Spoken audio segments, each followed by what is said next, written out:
Hello and welcome. I'm Tiffany Thompson, And I'm Tammy Geis. and we're here to go through a few hot topics in the title industry these days. Hey Tiffany, what's scarier than Halloween? Seller impersonation fraud. It is very scary, and we're going to tell you what you can do to look out for it and some things you can do to try and help prevent fraud. What's happening out there? Fraudsters are impersonating property owners to illegally sell property. The targets of these fraudsters are typically vacant properties. They're often properties with out-of-state and foreign owners. A lot of times you'll see the elderly or owners with no mortgages or liens that are targeted, and farmland where the property hasn't changed hands in many years. There's some red flags to watch out for. Property that's listed below market value, that the fraudster only wants to communicate via electronic means, either email or text, and doesn't want to speak on the phone. A lot of times they will push very hard for a quick sale, a quick closing, and they are often looking for cash buyers in these transactions. And another big red flag is that they request that the documents are sent to them. They will say, oh, I'm out of town or I'm out of the country. I need you to send me the package and I'll have them notarized and sent back to you rather than attending the closing. That's a big red flag to look out for, especially in this day and age where it's fairly common for people not to, especially sellers, to not attend the closings. You want to make sure that you're doing your due diligence to make sure that the seller is who they say they are. The fraudster may also demand that the proceeds be wired or sent in multiple wires, and they will refuse or are unable to complete multi-factor authentication, which we'll speak more about later. Okay, what can you do to help prevent fraud? Well, we've got a whole list of things. Ask yourself questions and do your own due diligence. Ask, how did you get this client? Have you met with them in person or on the phone? Or has all communication been through just email and text? Email and text only is a big red flag. You want to make sure that you've actually spoken with this person and done some sort of independent verification. Have you gotten a copy of their ID as part of your notarization of their documents? That's a good way to try and verify that the person you're dealing with is the actual owner of record. And it's just good practice to make sure that you're dealing with the right party. You also may want to do some digging into the public records. Make sure that you're sending correspondence to the address listed on the tax bill or the last deed of record.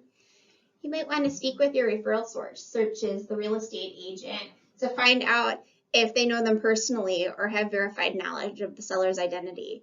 And independently search for the client's identity, including maybe checking an address or phone number against what you might find online, or doing a Facebook search to see if you can find a recent picture of the seller to determine if it matches the IDs that they've provided. Another way that we can help prevent fraud is to manage the notarization. So it's a really bad idea to let your seller arrange their own notary or their own signing for a closing. It's much better to have them come to your office to execute the documents so that you and your paralegal and your staff can make sure that their identity is verified and that the documents are being notarized properly. Another good idea would be to require that the notarization be performed by a remote online notary and coordinated and approved by your title company, such as our DCS, Digital Closing Solutions Department. Or have the title company arrange for a notary to go to the seller directly. So Tammy mentioned our digital closing services, or DCS. We do offer secure electronic signings through our vetted partner, DCS. And the really nice thing about this process is that they have to go through and pass identification verification. So there's a two-step process to that. The first is credential analysis. They use technology to confirm the ID features on a driver's license or a passport to determine that the ID is not fraudulent. And they also use knowledge-based authentication. So that's a process where the person who's signing is asked a series of questions about their identity and their personal history.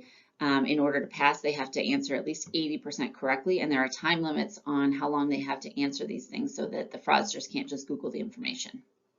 And the other really important thing about this is that these are conducted through audio video communication and are recorded so that we've got a record of who these people were. We've got their pictures on the recorded documents, and that can help in preventing fraud, because a lot of times these fraudsters don't want you to see their face.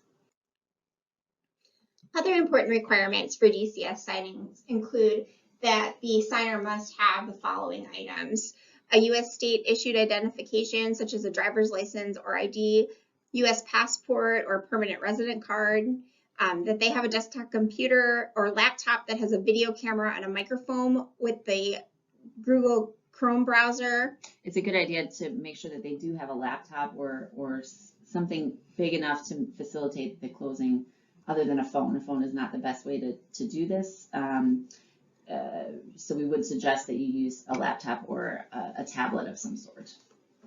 The other thing that you need to make sure is that they have a Social Security number or a U.S. tax ID number and at least 5 years of credit history in the U.S.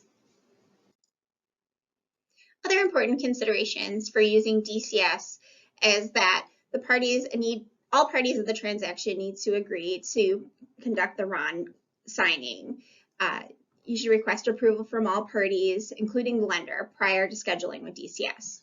Another important thing is that if you're doing a DCS closing, the documents cannot be edited after they have been signed, so they need to be 100% final with all dates, all addresses, all pertinent information, tenancy, all of that stuff filled in ahead of time, so that there are no blanks and that the document is final upon the signing.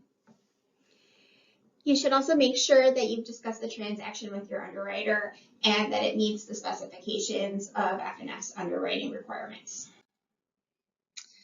So our goal is to help fight fraud with our industry partners, and that includes you guys.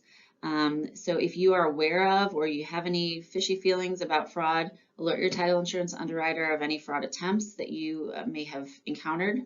And do your best to educate the people that you work with, other real estate professionals in your community, your own paralegals and staff, real estate agents that you deal with, banks and lenders, so that everybody is on the lookout for fraud and aware of these scams that are going on.